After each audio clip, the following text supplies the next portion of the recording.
എല്ലാവർക്കും നമസ്കാരം. ആധുനിക ജനാധിപത്യ സമൂഹങ്ങളൊക്കെയും രൂപപ്പെട്ടിട്ടുള്ളത് സംഭാഷണത്തിലൂടെയും സംവാദത്തിലൂടെയുമാണ്. വിയോജിപ്പുകളും എതിർസ്വരങ്ങളും ഒക്കെ ഉയരുമ്പോൾ പരിഷ്കൃത മനുഷ്യർ ഒരുമിച്ചിരുന്ന് സമാധാനപൂർവ്വം അതിനെ ചർച്ച ചെയ്യുകയും പൊതുവായൊരു സമവായത്തിൽ എത്തുകയും ചെയ്യുകയാണ്. എന്നാൽ സംഭാഷണത്തിൻ്റെയും സംവാദത്തിൻ്റെയും ഭാഷയാണ് സമന്വയത്തിൻ്റെ സാധ്യതകളെ നിർണയിക്കുന്നതും അതിൻ്റെ ഗതിയെ നിശ്ചയിക്കുന്നതും. സംഭാഷണത്തിൻ്റെ സമന്വയത്തിൻ്റെ ഭാഷയിൽ സഹിഷ്ണുത ഇല്ലാതെ വന്നാൽ അത് കലാപസമാനമാവുകയും ഒരിക്കലും വ്യക്തികൾ തമ്മിലോ ആശയങ്ങൾ തമ്മിലോ സമന്വയം സാധ്യതമാകാതെയും ചെയ്യും. വിമർശനങ്ങൾ മികച്ച അധ്യാപകരാണ് എന്ന് പറഞ്ഞത് എഴുത്തുകാരനായ ഡിഹാനാണ്. ഗുരുസമാനമാണ് വിമർശനങ്ങൾ. സ്വയം വിലയിരുത്തലിനും പുനഃപരിശോധനയ്ക്കും തെറ്റുതിരുത്തലിനും അവ സഹായിക്കും. പക്ഷേ എല്ലാ വിമർശനങ്ങളും ഗുരുസമാനമാകണമെന്നില്ല. സൃഷ്ടിപരമായ വിമർശനങ്ങൾ, സ്നേഹത്തോടെയും നല്ല ലക്ഷ്യത്തോടെയുമുള്ള വിമർശനങ്ങൾക്ക് ഗുരുസമാനമായ സ്ഥാനം സമൂഹത്തിലോ വ്യക്തികളുടെ ജീവിതത്തിലോ നിറവേറ്റാൻ പറ്റുകയുള്ളൂ. നശിപ്പിക്കുക, തകർക്കുക, അപവാദത്തിൽപ്പെടുത്തുക എന്നുള്ള ലക്ഷ്യത്തോടെ മാത്രം നടത്തുന്ന വിമർശനങ്ങൾ ഒരിക്കലും മികച്ച അധ്യാപകരായിട്ട് മാറുകയോ വ്യക്തികളെ സമന്വയത്തിൻ്റെ സാധ്യതകളിലേക്കോ തെറ്റുതിരുത്തലിൻ്റെ മാർഗങ്ങളിലേക്കോ നയിക്കാൻ പര്യാപ്തമാവുകയോ ചെയ്യുന്നില്ല. പ്രതിഷേധത്തിൻ്റെ ഭാഷ അതിനാൽ തന്നെ വളരെ ഗൗരവമായി ചർച്ച ചെയ്യപ്പെടേണ്ടതാണ്. നമ്മളൊരു സമന്വയമാണ് ആഗ്രഹിക്കുന്നെങ്കിൽ കലാപസമാനമായ അധിക്ഷേപത്തിൻ്റെയും വ്യക്തിഹത്യയുടെയും അവഹേളനത്തിൻ്റെയും ക്രൂരമായ ഭാഷകളെ നിർബന്ധമായും പടിക്ക് പുറത്തു നിർത്തി സഹിഷ്ണുതയുടെയും സാഹോദര്യത്തിൻ്റെയും പുതിയ ഭാഷയിലുള്ള സംഭാഷണങ്ങളാണ് ശീലിച്ചെടുക്കേണ്ടത്. പ്രതിഷേധത്തിൻ്റെ ഒരു ഭാഷയെക്കുറിച്ച് ഇത്രയും ആമുഖമായി പറയാനുള്ള കാര്യം, ഈ കഴിഞ്ഞ കുറച്ച് കാലങ്ങളായി കേരള സഭയിൽ വിശിഷ്യ സീറോ മലബാർ സഭയ്ക്കുള്ളിൽ നടക്കുന്ന പ്രതിഷേധങ്ങളുടെ രീതികളെ കണ്ടിട്ടുള്ള ഹൃദയവേദനയോടുകൂടിയാണ്. അവഹേളനത്തിൻ്റെ ഭാഷയിലൂടെ അധിക്ഷേപിക്കാൻ ശ്രമിക്കുന്നത്, ധിക്കാരത്തിൻ്റെ ഭാഷയിലൂടെ വെല്ലുവിളിക്കാൻ ശ്രമിക്കുന്നത്, ഒരിക്കലും സമവായത്തിലെത്തില്ലാത്ത വിധം പരസ്പരം ദുരാരോപണങ്ങൾ ഉന്നയിക്കുന്നത്, ധിക്കാരത്തിൻ്റെ ഭാഷകൾ മാത്രം സംസാരിക്കുന്നത് ഈ കാലത്ത് നമുക്കിടയിൽ ഒരു ശീലമോ ചിലർക്ക് അതൊരു അലങ്കാരമോ ആയിട്ട് മാറിക്കൊണ്ടിരിക്കുകയാണ്.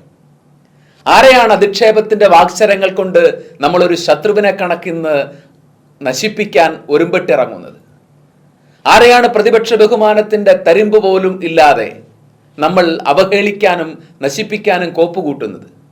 സഭയുടെ തലവനെ, നിയമപ്രകാരം നിയുക്തനായിരിക്കുന്ന മേലധികാരിയെ, അനുസരിക്കാൻ ബാധ്യസ്ഥനായ സഭാ ശുശ്രൂഷകനെ ഒക്കെയും പുലഭ്യം പറഞ്ഞും അധിക്ഷേപിച്ചും അവരെ ഭീഷണിപ്പെടുത്തിയും തക്കം കിട്ടിയാൽ ദേഹോപദ്രവം ഏൽപ്പിക്കുമാറ് വൈരാഗ്യബുദ്ധിയോടുകൂടി, വൈര്യനിര്യാതന ബുദ്ധിയോടുകൂടി ഒരു സഭയിലെ പിതാക്കന്മാരെ, ആത്മീയ പാലകരെ ഇന്ന് കൈകാര്യം ചെയ്യുമാറുള്ള കലാപത്തിൻ്റെ പ്രതിഷേധ ഭാഷയെ നമ്മൾ നിശ്ചയമായും ഭയക്കുകയും ഈ വൈരാഗ്യബുദ്ധിയോടെ പരസ്പരം ശത്രുക്കളെ കണക്ക് നശിപ്പിക്കാൻ ഒരുമ്പെടുന്ന പ്രതിഷേധത്തിൻ്റെ ഭാഷ നമ്മുടെ ഈ സഭയെ ഈ കാലഘട്ടത്തിൽ എവിടെ കൊണ്ടെത്തിക്കും എന്ന് ആകുലതയോടെ നമ്മൾ ചിന്തിക്കുകയും ചെയ്യേണ്ട ഒരു കാലം അതിക്രമിച്ചിട്ടുണ്ട്.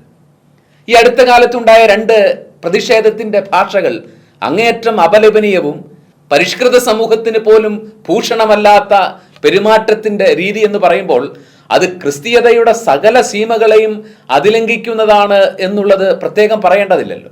അതിലാദ്യത്തേത്, ഒരു സഹോദര വൈദികന്റെ മൃതസംസ്കാരത്തിൽ ചടങ്ങിനോടനുബന്ധിച്ച് അവർക്ക് വേണ്ടി പ്രാർത്ഥിക്കാൻ വേണ്ടി തണ്ണീർമുഖത്തെത്തിയ സീറോ മലബാർ സഭയുടെ പരമാധ്യക്ഷനും പിതാവുമായ ആലഞ്ചേരി പിതാവിനോടും എറണാകുളം അങ്കമാലി അതിരൂപതയുടെ അഡ്മിനിസ്ട്രേറ്ററായി നിയുക്തനായിരിക്കുന്ന താഴത്തു പിതാവിനോടും തണ്ണീർമുഖത്തെ ഒരു പുരുഷാരം പ്രകടിപ്പിച്ച പ്രതിഷേധത്തിൻ്റെ ഭാഷയാണ്.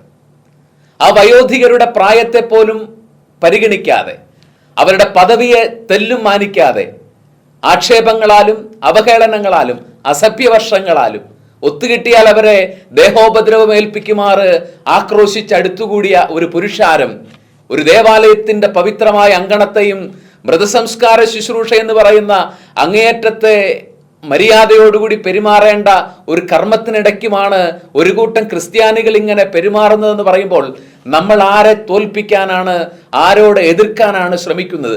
ശത്രുസ്ഥാനത്ത് നിർത്തി തകർക്കാൻ നമ്മൾ ശ്രമിക്കുന്നത് ആരെയാണ് എന്നുള്ളതാണ് സങ്കടകരമായ കാര്യം. കലാപത്തിന്റെ ഭീകരമായ മറ്റൊരു ഭാഷ ഉപയോഗിക്കുന്നത് കണ്ടത് ഫ്രാൻസിസ് മാർപ്പാപ്പയുടെ പ്രതിനിധിയായിട്ട് സീറോ മലബാർ സഭയിൽ എറണാകുളം അങ്കമാലി രൂപതയിലുണ്ടായ പ്രശ്നം പരിഹരിക്കുന്നതിനെത്തിയ ആർച്ച് ബിഷപ്പ് സിറിൽ വാസിലിനോട് പുരുഷാരം എറണാകുളം ബസിലിക്ക പള്ളിയുടെ പരിസരത്ത് വെച്ച് പെരുമാറിയ രീതിയാണ്. മാർപ്പാപ്പയുടെ പ്രതിനിധിയാണ്, കയ്യിൽ പരിശുദ്ധ കുർബാനയുമായി ദേവാലയത്തിൽ ആരാധിക്കാനാണ് അദ്ദേഹം പോകുന്നത്. അദ്ദേഹം വേറെ ഒരു ഉപദ്രവവും ചെയ്യാനല്ല, പ്രാർത്ഥിക്കാൻ പോവുകയാണ്. അങ്ങനെ പോകുന്ന ഒരു നിയുക്തനായിട്ടുള്ള മാർപ്പാപ്പയുടെ പ്രതിനിധിയോട്, കയ്യിൽ പരിശുദ്ധ കുർബാന ഇരിക്കുന്ന ആളോട് ഉപയോഗിച്ച ഭാഷകൾ കേരളത്തിലെ എന്നല്ല, മനസ്സാക്ഷിയുള്ള സകല മനുഷ്യർക്കും അങ്ങേറ്റം ഹൃദയഭേദകമായ ഭാഷയാണ്. പരിശുദ്ധ കുർബാനയുമായി നടന്നു പോകുന്ന പുരോഹിതന് നേരെ വെള്ളക്കുപ്പി വലിച്ചെറിയാനും മാത്രം ഹൃദയങ്ങളിൽ ദൈവം മരിച്ചവരായിട്ട് ഒരു സമൂഹത്തിന് എങ്ങനെ മാറാൻ പറ്റും? ആവർത്തിച്ചുള്ള ധിക്കാരങ്ങളും അവർ ചുമക്കുന്ന വൈരാഗ്യങ്ങളും കൊണ്ടാണ് ഇത്രമേൽ വിശ്വാസമില്ലാത്തവരായിട്ട് ചിലപ്പോൾ മനുഷ്യർക്ക് പ്രതികരിക്കാനും ഇടപെടാനും ഒക്കെ കഴിയുന്നത്. നമുക്ക് കലാപസമാനമായ പ്രതിഷേധത്തിന്റെ ഇത്തരം ഭാഷകളിൽ നിന്ന് മാറി നടക്കേണ്ട കാലം അതിക്രമിച്ചിട്ടുണ്ട്. അതിഥിദേവോ ഭവ എന്ന് പറയുന്ന ഒരു സംസ്കാരത്തിന്റെ ഭാഗമാണ് നമ്മൾ. അതിഥിയാണ് എന്നുള്ള സാമാന്യമായ ഒരു തിരിച്ചറിവ് പോലുമില്ലാതെയാണ് വ്യക്തിപരമായ അധിക്ഷേപങ്ങൾ, ദേഹോപദ്രവം ഏൽപ്പിക്കാനുള്ള ശ്രമങ്ങൾ, കൂക്കുവിളികൾ ഒരു അതിഥിക്ക് നേരെ ഉന്നയിക്കുന്നത് സാമാന്യ സംസ്കാരത്തിന്, ഭാരതത്തിന്റെ സംസ്കാരത്തിന് പോലും അങ്ങേയറ്റം അപമാനകരമായിരിക്കെ ഈ മനുഷ്യർ എങ്ങോട്ടേക്കാണ് നമ്മുടെ നാടിനെ, സഭയെ, വിശ്വാസികളെ നയിച്ചുകൊണ്ടിരിക്കുന്നത്? വൈരാഗ്യത്തിന്റെ മൂശയിൽ തങ്ങളുടെ ശിരസ്സുകളെ ഉരുക്കി ശത്രുസമാനമായി എതിരഭിപ്രായം പറയുന്നവരെയും വിയോജിക്കുന്നവരെയും പ്രതിഷ്ഠിച്ചുകൊണ്ട് കലാപസമാനമായ പ്രതിഷേധ ഭാഷകൾ ഉയർത്തിയാൽ എന്ന് നമുക്കിടയിൽ ഇനി സമന്വയങ്ങൾ ഉണ്ടാവും. ഇതിലൊക്കെയും ശേഷം മുറിപ്പെട്ടവരും വ്രണിതരുമായിട്ട് പരസ്പരം നിൽക്കുന്നവർ സഹോദരങ്ങളാണെന്നുള്ള തിരിച്ചറിവ്, തോൽപ്പിക്കാനോ കൊല്ലാനോ നശിപ്പിക്കാനോ ഉള്ള ശത്രുവിനെയോടല്ലല്ലോ നമ്മൾ ഈ പൊരുതുന്നതെന്നുള്ള തിരിച്ചറിവ് നമുക്കെന്നാണ് ഇനി കൈവരുന്നത്? വിയോജിക്കുമ്പോഴും അത് സ്നേഹത്തോടെ ചെയ്യാൻ, പ്രതിഷേധിക്കുമ്പോഴും അത് സഹിഷ്ണുതയോടെ ചെയ്യാൻ പറ്റുന്ന തരത്തിൽ പക്വതയുള്ള ഒരു മൂല്യബോധം ഈ കാലഘട്ടത്തിൽ നമുക്ക് ആവശ്യമാണ്. നിങ്ങൾ നിമിത്തം ജനതകളുടെ ഇടയിൽ എൻ്റെ നാമം അപമാനിക്കപ്പെട്ടു എന്ന് ദൈവം പ്രവാചകനിലൂടെ പഴയ നിയമത്തിൽ പറയുന്നുണ്ട്. ക്രൈസ്തവ മൂല്യബോധങ്ങൾക്കൊട്ടും ചേരാത്ത പ്രതിഷേധത്തിന്റെ ഇത്തരം കലാപസമാനമായ ഭാഷകൾ ജനസമൂഹത്തിൽ ദൈവത്തിന്റെ മുഖം, ക്രിസ്തീയതയുടെ മുഖം വികൃതമാക്കിക്കൊണ്ടിരിക്കുകയാണ്. ചുറ്റുമുള്ള മനുഷ്യർ ഈ ക്രിസ്ത്യാനികളെ നോക്കി ഇവർ കാട്ടിക്കൂട്ടുന്ന പ്രതിഷേധത്തിന്റെ കലാപസമാനമായ പ്രകടനങ്ങളെ നോക്കി മൂക്കത്ത് വിരൽ വയ്ക്കുന്നുണ്ട്, അവർ പുച്ഛിച്ച് ചിരിക്കുന്നുണ്ട് എന്നുള്ളത് എന്തുകൊണ്ടാണ് ഇനിയും മനസ്സിലാകാതെ പോകുന്നത്? സമന്വയത്തിന്റെയും സംഭാഷണത്തിന്റെയും സാധ്യതകൾ അടയാത്തിടത്തോളം കാലം നമുക്കെന്തിനാണ് ശത്രുവിനെ കണക്ക് യുദ്ധഭൂമിയിൽ നടത്തുന്ന കലാപതുല്യമായ പ്രതിഷേധത്തിന്റെ വാക്ചരങ്ങളും ആക്ഷേപകരമായ സംഭാഷണ രീതികളും ആരോപണ പ്രത്യാരോപണങ്ങളുടെ ആക്രമണ രീതികളുമൊക്കെ? വിലാപങ്ങളുടെ പുസ്തകം 4-ാം അധ്യായം ഇങ്ങനെ പറയും: സ്വർണം എങ്ങനെ മങ്ങിപ്പോയി, തങ്കത്തിന് എങ്ങനെ മാറ്റം സംഭവിച്ചു, തങ്ങളുടെ തൂക്കത്തിന് തങ്കത്തിൻ്റെ ഒപ്പം വിലയുണ്ടായിരുന്ന സിയോന്റെ അമൂല്യരായ മക്കൾ കുശവന്റെ കയ്യിലെ കളിമണ്ണ് പോലെ എങ്ങനെയാണ് പ്രയോജനരഹിതരായി മാറിയത്? കലാപസമാനമായ എതിർപ്പിന്റെ ഭാഷ ശീലിച്ചിരിക്കുന്ന, അതുമാത്രം പിന്നെയും പിന്നെയും പറഞ്ഞ് ഭിന്നിപ്പിന്റെയും വിയോജിപ്പിന്റെയും ആഴം കൂട്ടിക്കൊണ്ടിരിക്കുന്ന ആളുകൾ തങ്ങളുടെ തിളക്കം എങ്ങനെ മങ്ങിപ്പോയി, തങ്ങൾക്ക് എങ്ങനെ മാറ്റം സംഭവിച്ചു, എങ്ങനെ ഈ സഭാഗാത്രത്തിൽ അവർ നിഷ്പ്രയോജനരായി മാറുന്നുവെന്നത് ചിന്തിക്കേണ്ട ഒരു സമയമാണിത്. പ്രിയരെ, സമന്വയത്തിലൂടെയും സൗഹാർദ്ദപരമായ സംഭാഷണത്തിലൂടെയുമാണ് പരിഷ്കൃത സമൂഹങ്ങളൊക്കെയും തങ്ങൾക്കിടയിലെ ഭിന്നതകളെ പരിഷ്കരിച്ചിട്ടുള്ളത്. നമ്മൾ അംഗങ്ങളായിരിക്കുന്ന ഈ സഭയും രണ്ടഭിപ്രായങ്ങളെ കാണാതെയല്ല ഇക്കണ്ട 2000 വർഷം കടന്നു വന്നത്. ആദ്യ സൂനകദോസ്, ജെറൂസലേമിൽ കൂടി ആദ്യ സൂനകദോസ് അപ്പസ്തോല പ്രമുഖന്മാരായ പത്രോസിന്റെയും പൗലോസിന്റെയും ഭിന്നാഭിപ്രായങ്ങളെ പരിഹരിക്കുന്നതിന് വേണ്ടിയാണ് കൂടിയത്. ഒരുമിച്ച് കൂടി ആലോചിച്ച് സ്നേഹത്തോടെ സഹിഷ്ണുതയോടെ കേട്ടും സംസാരിച്ചും കഴിഞ്ഞപ്പോൾ അവരൊരു തീരുമാനത്തിലെത്തി. ആ സൂനകദോസ് കഴിഞ്ഞപ്പോൾ പരസ്പരം ഭിന്നിപ്പിന്റെ സ്വരമുയർത്തിയിരുന്ന പൗലോസും പത്രോസും പരസ്പരം ഹസ്തദാനം ചെയ്ത് സാഹോദര്യത്തിന്റെ സ്നേഹാശ്ലേഷം കൊടുത്ത ശേഷമാണ് വേർപിരിയുന്നതെന്നുള്ള ചിത്രം നമ്മൾ മറന്നു പോകാൻ പാടില്ല. അപ്പോൾ വിയോജിക്കുമ്പോഴും നമുക്കുള്ളിൽ സ്നേഹമുണ്ടാവണം. ഭിന്നാഭിപ്രായം പറയുമ്പോഴും എതിരാളിയോടുള്ള പ്രതിപക്ഷ ബഹുമാനം നമ്മുടെ ഉള്ളിൽ ഉണ്ടാകുമ്പോഴാണ് പിന്നെയും അഭിപ്രായ വ്യത്യാസങ്ങൾക്ക് ശേഷവും നമുക്ക് ചേർന്ന് നടക്കാൻ പറ്റുന്നത്. ശ്രവണത്തിൻ്റെയും സംസാരത്തിൻ്റെയും സാധ്യതകളുള്ള ഒരു സഭയിലാണ്, സഹയാത്രികരാണെന്നുള്ള ബോധമുള്ള ഒരു സഭയിലാണ് നമ്മൾ ജീവിക്കുന്നത്. ഇവിടെ ആരാണ് ആരെയെങ്കിലും അടിച്ചമർത്തുകയോ നിശബ്ദരാക്കാൻ വേണ്ടി വട്ടം കൂട്ടുകയോ ഒക്കെ ചെയ്യുന്നത്? സംഭാഷണത്തിന്റെ സാധ്യതകൾ നമുക്ക് മുമ്പിൽ തുറന്നു കിടക്കുമ്പോൾ, ശ്രവണത്തിന്റെ കൃപയുള്ള ഒരു സഭയിൽ നമ്മൾ ജീവിക്കുമ്പോൾ നമ്മൾ എന്തിനാണ് പരസ്പരം ശത്രുക്കളെ കണക്ക് ആത്മീയ പാലകരെയും സഭയുടെ നേതൃത്വത്തെയും നമ്മുടെ മൂല്യബോധങ്ങളെ ഒക്കെയും തന്നെ അപമാനിക്കുമാറ് ഇങ്ങനെ പ്രതിഷേധത്തിന്റെ കലാപസമാനമായ ഭാഷകൾ പിന്നെയും സംസാരിച്ചു കൊണ്ടിരിക്കുന്നത്? നമുക്ക് യോജിപ്പിന്റെ പുതിയ പുലരികളെക്കുറിച്ച്, സ്നേഹത്തിന്റെ പുതിയ തുടക്കങ്ങളെക്കുറിച്ച് നമുക്ക് ചിന്തിച്ചു തുടങ്ങണം. ഭിന്നിച്ചോ വിഘടിച്ചോ മാറി നിൽക്കുമ്പോൾ ചിലരെയൊക്കെ വെട്ടിമാറ്റിയാൽ ഒരിടത്തും സന്തോഷമുണ്ടാകുമെന്ന് തെറ്റിദ്ധരിക്കപ്പെടാൻ പാടില്ല.